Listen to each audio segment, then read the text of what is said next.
Hello, ladies and gentlemen, my name is Kurt, and welcome back to Far Lands or Bust.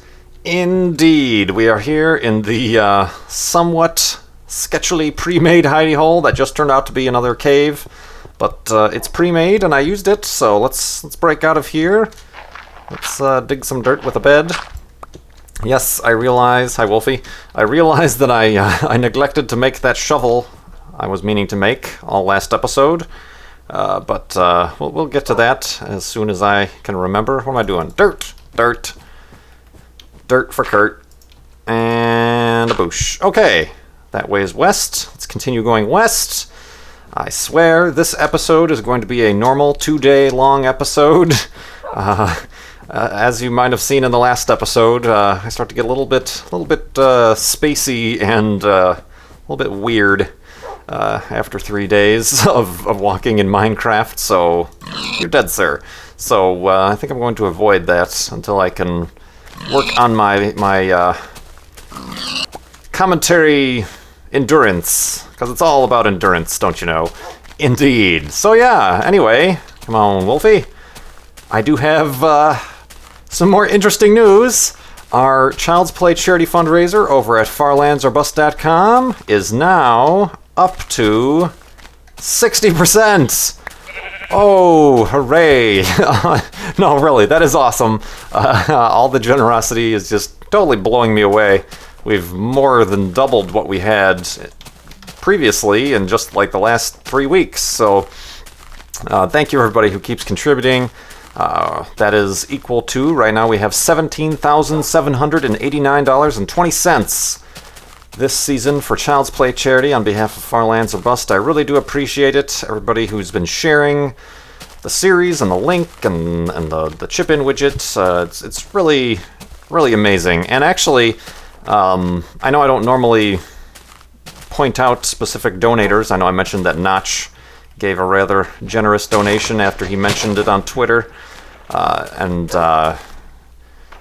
stuff like that. But this is just kind of interesting. I never expected this. An actual a company, an organization donated to Child's Play charity through Far Lands or Bust, and I hope they don't mind that I'm mentioning them, but they are Go Care Inc., which through the information they provided, they are a non-profit that provides education and awareness on poverty issues, and helping impoverished children around the world. And you can find more about them at gocarekids.org. So they sent a nice message and said they have a certain amount allotted for giving out to charity, and the board of directors, somebody must have heard about Far Lands or Bust, and they gave this year their donation to Child's Play charity through Far Lands or Bust. So thank you to everybody connected with and whoever is over there at Go Care Inc. For supporting Child's Play charity, and it's certainly a great cause to get behind. That's right up your guys' mission statement. So that caught me by surprise. I did not expect that at all. So thank you very much for that. I also want to thank Sixalona for her very generous donation. She gave what was left over from her new computer fund. A bunch of her friends started a donation fund because she had a computer meltdown, and she, for those of you who don't know, Sixalona is the one who does a lot of the amazing artwork for the Mindcrack guys. She also did the cool, in the intro, I have the Far Lands or Bust cartoons. That's also a Far Lands or Bust t-shirt available in the t-shirt store. She does amazing artwork, and that's definitely something she's doing professionally. So her computer died, so a bunch of her friends got together and started a kind of a chip-in thing for her getting a new computer, and she was able to do that. So she said there was an excess amount, so she donated the rest to Child's Play charity through Far Lands or Bust. So thank you to Sixalona, and she also wanted to thank Dark Fan LP, Rainbow Crisps, and Generic B, the Minecraft Hermit. Generic B for setting all that up and helping her along with that. So I really appreciate that. And also, before I left for vacation, she did a live stream and she designed the Wolfie seal of approval. That was kind of an offhand thing I just made up, right, Wolfie? No. Yeah, okay, he's excited. Okay, yeah, that's just as good as a woof. So she made a seal of approval cartoon that I have to make into a t-shirt. I've been away and I haven't had time to do that, so look forward to that in the coming weeks on the Farlands or Bust Spreadshirt shop, but there he is, woof. But yeah, thank you to that, and of course, everybody else's donations, no matter how big or small they were, all helped us get up to 60%. So now, I have to work on the 30%, the 40%, the 50%, and the 60% milestone videos. Indeed. So look forward to those.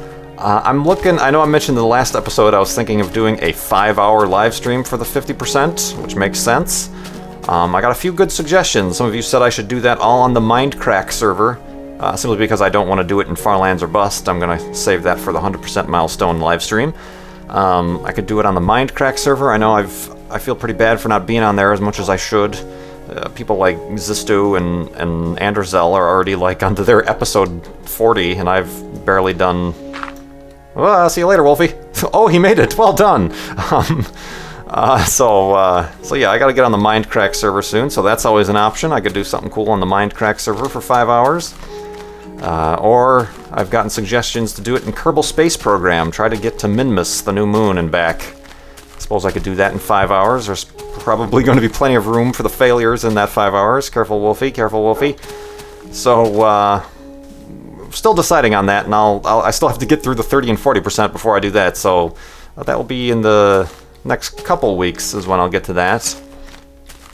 Indeed. So. Yes, thank you everybody for your support of Child's Play Charity. I really do appreciate it. It's, I never expected, I mean, obviously my first, ooh, this is interesting. Let's go back and check it out.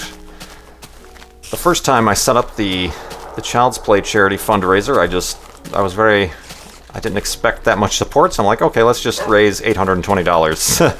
And you guys blew by that in no time. And of course, all these milestones are going by much quicker than I anticipated, and that just shows me how generous you guys are, despite what mainstream media, what predispositions mainstream media and mainstream culture may think about gamers and the gaming community. You guys are awesome as a whole. Indeed, am I right, sheep? Prepare to be sheared.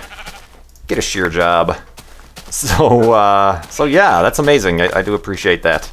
And also, I want to really quickly thank Jorin, Nicholas, Ben, Brendan, and Chalky Lay, who also bought a shirt. Chalky Lay, enjoy your shirt when it arrives, for your contributions to the Farlands or Bust channel tip jar, helping improve the channel, and thus things it is doing indeed.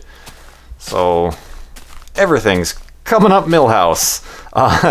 Yeah, okay, Simpsons reference. Where are we going here? We're into some pretty sketchy terrain here. Some chickens. It's kind of cool terrain. I do enjoy this. Ooh, that's nice. Too bad I missed it.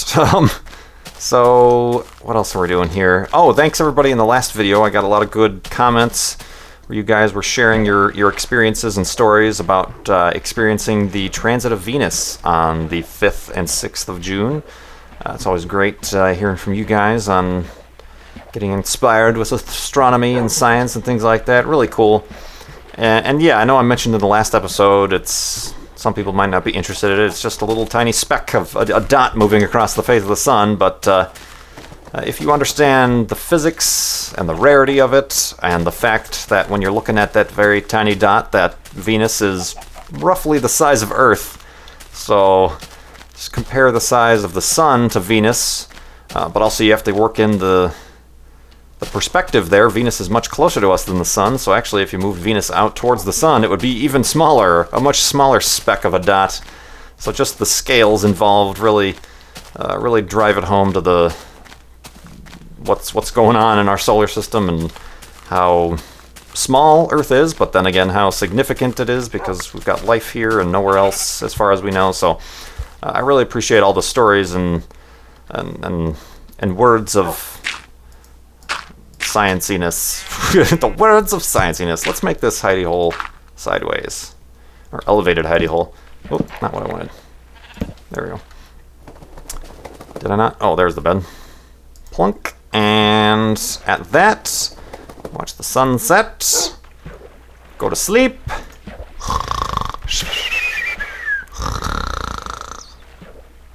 And Wolfie's swimming aroundness. And belly flopness. Belly flopness. Indeed. So let's continue on. Let's answer some questions. Let's get back into the groove of things here. A lot of you mentioned that you enjoyed my use of the creepy music in the last episode to build the tension for that pre-build hidey hole. That's fun to do. That's just you guys know that I enjoy the editing aspect and more of the technical sides of making videos and stuff like that. So that's fun to do. And I also appreciated, for those of you who haven't, go watch BOO's last Ultra Hardcore Season 7 episode 5 was the last one we uploaded. Yeah, episode 5. He did a similar technique for a similar situation that I think you will all appreciate. So go check that out if you haven't already, and let him know how much you enjoyed that. Whoa, Wolfie, deep sea diving. So that was fun. And yeah, well, I guess speaking of the transit, this is whoa, God, it's sucked into another dimension. Interesting. I wonder if this is like a 404 challenge type beach. No. Gah. Kill him. Murder that sheep, Wolfie. Murder. Indeed. Ooh, what's this? Oh God, I'm going down here. That's rather suspicious. I feel like checking this out. Of course, Wolfie's gonna follow me like a noodle. Yeah, I think that's just grabble. That's nothing. Get out of here. Don't want to drown. Don't want to drown. Come on. Go, go, go, go, go. Blah, blah, blah. Okay. Sorry, yeah, the transit of Venus. I got a question from the other dude, 32, asked, is there a way to find out if Earth transit, if there's like an Earth transit for another planet in our solar system? Obviously, it has to be anything further away from the sun than Earth for a transit to work. That's why the only planets that transit from our perspective are Venus or Mercury. So he asked, or the other dude, I'm assuming he's a dude, so he asked, does the Earth do any transits for other planets? And if so, would the shadow of our planet be visible on that planet? And that actually I'm not sure on, and I haven't looked up. I should have looked this up beforehand. I'm assuming it's theoretically possible. It just has to, just like it happens so rarely between us and Venus, the other planets are off kilter by a few degrees in their orbits as well, so it has to be a very rare event. If it were to happen, I suppose the only worthwhile place to see such a thing would be on Mars, because Jupiter and beyond is just way too far away for Earth to even show up as a transit on the face of the sun. I'm sure it might be possible, but it's... Holy crap, this is a large dark area over here. Hello. It's a very nice large dark area you have there. Strange. Oh, Wolfie is having none of it. He's just pushing me on here. Oh, zombies. So yeah, I'm not sure about that. I would have to actually check on that and let you know at a future date. Like I said, I'm sure it's possible. The only place it would be visible probably would be from Mars. And even then, the distances we're talking about are very, very vast. I know there have been pictures from Mars orbit, and even from the Mars rovers have taken pictures of Earth in the Martian night sky, or in the twilight sky, where you can see Earth, just like you can see, careful Wolfie, just like you can see, Mars and Venus in the night sky here on Earth. So I suppose it's possible, although I'm not sure. As for seeing the shadow, just because Earth is so small, I think that would be very unlikely. A cool thing related to that, though, is the Hubble Space Telescope can't watch the Venus transit. It can't point anywhere near the sun because the sun is so bright it would destroy the optics. The Hubble Space Telescope is meant for deep sky, very faint, billions and billions of light years away objects. But what they did do was they pointed the Hubble Space Telescope at the moon. to view the transit, and what they wanted to do was see if they could see a reduction in the brightness, the reflected sunlight coming from the moon, due to the transit of Venus. This, of course, me and my being prepared for recording this video, I have not checked on if they actually got any worthwhile results from that.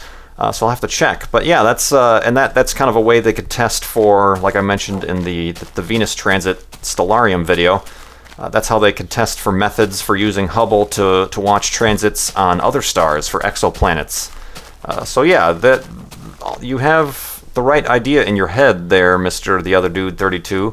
I'm sure all these things are possible. Why am I carrying around this flint? All those things are possible physically. It's just I'd have to check, or maybe you can Google and let me know if that even is possible. Of course, it's not. I mean, that would just be for the sake of knowing. That's not much use to us. We can't learn anything from knowing about that. Ooh, you know what I got to do here? You know, obviously we're not on these other planets, so it's not going to be any worthwhile science or anything to see Earth transit from another planet. So yeah, that was a very good question. I do appreciate that. Indeed. Woof. So does Wolfie. That question got the Wolfie seal of approval. Bing! Indeed. Let's see. Another question. Eddie, Dean of Ignorance, asks, are you interested in caving in real life? Not necessarily wild caves, but national park type caves? And if you are, is there a particular cave or cave system you would like to visit? Yes. I do because I like hiking and stuff, caving has always been kind of an interesting thing to me. I've been to a few, like, national park caves, but those ones, there isn't much roughing it. It's mostly like a touristy place, so there's, like, stairs and handrails and stuff, so you're not really caving per se. There's a couple down on the southern side of Arizona, the very famous one that I'm now forgetting the name of, that's pretty much untouched, and it's really hard to get access to because they only allow so many people, so many visitors per day, because any more and it would start to wear down and destroy the untouched nature of the stalactites and stalagmites and things like that. So I haven't been to that one. What the hell is that one called? In the comments, let me know what that one's called. Or perhaps snarky yellow text can let me know what that cave I'm thinking of in southern Arizona is. It's just east of Tucson, I think. But anyway, there's that. I have been, when I mentioned I went to Mexico, went down to look at the Mayan ruins, you know, like Chichen Itza and stuff like that. And around that area in the Yucatan, there's a bunch of these what are called cenotes, which are kind of underground lakes that are parts of cave systems and things. And as part of the excursions, they take you down there and you can actually go swimming, which I guess just shows the difference between the United States and wanting, you know, the national park system wanting to preserve these caves and things like that, versus Mexico, where they're just like, yeah, go walking around and swimming, whatever. Get your filthy bodily oils and destroying all the stalactites and stuff, but not that I'm harking on Mexico or anything like that, but there is a big difference between the two countries and how they treat naturalness. So, but yeah, I did that, and that was kind of cool, and that was pretty much, I mean, there were some, you know, to get down there's some rickety wooden stairs and things like that, but then they're like, okay, just hop in, and okay. That's really cool. So I guess eventually, just like I've never really been camping, or I've never really been like hardcore hiking in the wilderness, like chance of getting lost and dying type of situation, but that's always stuff that I'd like to do. I think next on my list, though, if I am gonna like take it to the next step, I've hiked the Grand Canyon, but only like 3 miles out. I'd like to hike all the way down to the river, the Colorado River, which is 5 miles out and 1 mile down, and that you have to camp out for. That's something I'd like to do, but you got to be really prepared for that. So that's something probably before I start thinking about doing any spelunking or whatnot. I'd probably rather do that in terms of the wilderness and whatnot. I'd also like to go to Alaska. I know there's a lot of wilderness out there, but again, it's kind of the back and forth between sticking to the state parks where there's marked trails and handrails and things like that versus going nuts and actually going out in the wilderness. So it's one of those things. It's early enough in my life where I have plenty of time left where I can plan those sorts of things. So indeed, whatnot, and etc. Thanks for that question, Eddie. Here's a multi-part question, but I'll just answer his first question now. Mickey Griffin asks, yes, I went to Kit Peak, or I, as in Kurt, you went to Kit Peak for the transit. Did you do anything special for the one in 2004?